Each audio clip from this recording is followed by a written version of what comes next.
তিন ধরনের মা জাহান্নামে যাবে।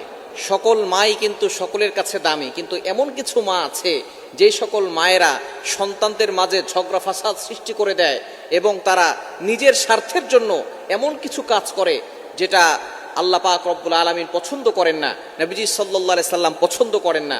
এমন কিছু মাও আমাদের সমাজে আছে যে সকল মায়েরা সন্তানদের উপরে এমন কিছু কাজ করে যার কারণে সন্তানের ভবিষ্যৎ নষ্ট হয়ে যায়। সুতরাং এ বিষয়ে আমাদেরকে অবশ্যই সতর্ক থাকতে হবে। মা সকলের কাছেই দামি, মায়ের পায়ে নিচে আল্লাহ তাআলা সন্তানের বেহেশত রেখেছেন, এটা নবীজি সাল্লাল্লাহু আলাইহি সাল্লাম নিজে বলে দিয়েছেন।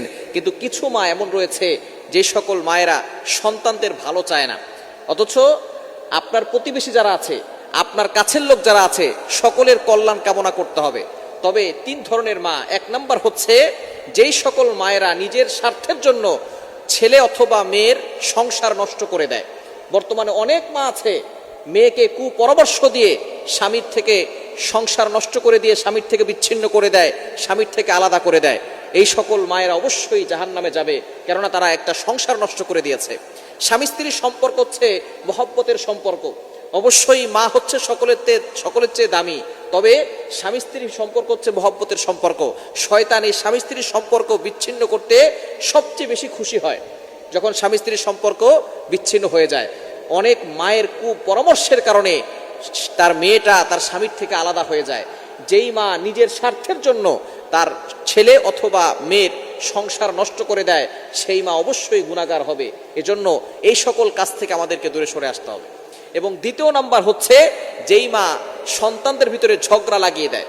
বর্তমান সমাজে কিছু মা আছে, তারা ভাইয়ের কথা বোনের কাছে বলে, বোনের কথা ভাইয়ের কাছে বলে, এরপরে ভাই বোনের ভিতরে তুমুল ঝগড়া লাগিয়ে দেয়।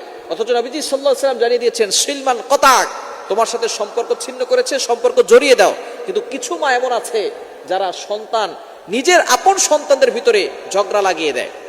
ভাইয়ের কথা বোনের কাছে বলে, নিজের সন্তানের কথা নিজের ছেলের কথা তার মেয়ের কাছে বলে, মেয়ের কথা তার ছেলের কাছে বলে, যার কারণে ভাই বোন বছরের পর বছর চলে যায়, তারা কথা বলে না।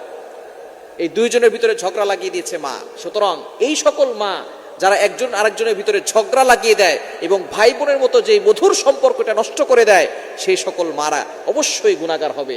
এই সকল মা থেকে আমাদেরকে সাবধান হতে হবে। ভাই বোনের ভিতরে ঝগড়া লাগলে মায়ের কাজ হচ্ছে সে মিলিয়ে দিবে, কিন্তু যেই সকল মায়েরা আরো ঝগড়া লাগিয়ে দেয়, ঝগড়া আরো বড় করে দেয়, বছরের পর বছর চলে যায়, ভাই তার বোনকে একটা ফোন দেয় না, বোন তার ভাইয়ের খোঁজ খবর নেয় না। সুতরাং এরকম যদি সম্পর্ক বিচ্ছেদ করে কোনো মা, তাহলে অবশ্যই সেই মা জাহান্নামে যাবে।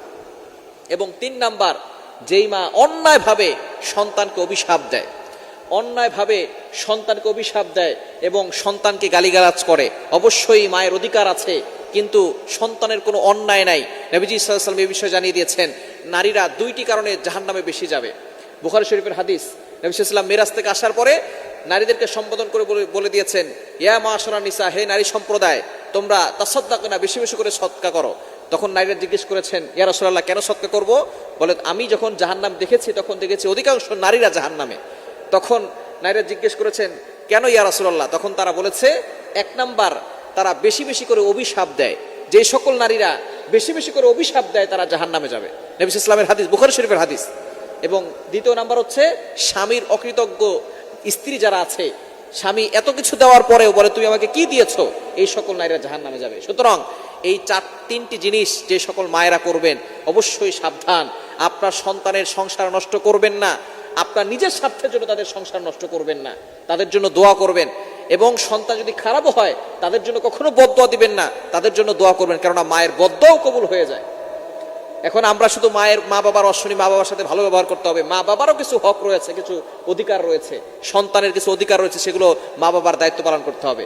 সন্তান জন্ম নিয়েছে, জন্ম নেওয়ার পরে অবশ্যই তাকে আকিকা দিতে হবে। অনেক মা বাবার অ্যাবিলিটি আছে কিন্তু আকিকা দেয় না।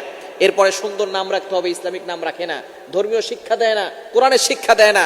মায়েরা তাকে অশ্লীল গান বাজনা শিক্ষা দেয়, তাকে বিভিন্ন ধরনের রিলস ভিডিও দেখিয়ে দেখিয়ে খাবার খাওয়ায়। এবার আপনি চিন্তা করে দেখেন, এটা কেমন মা?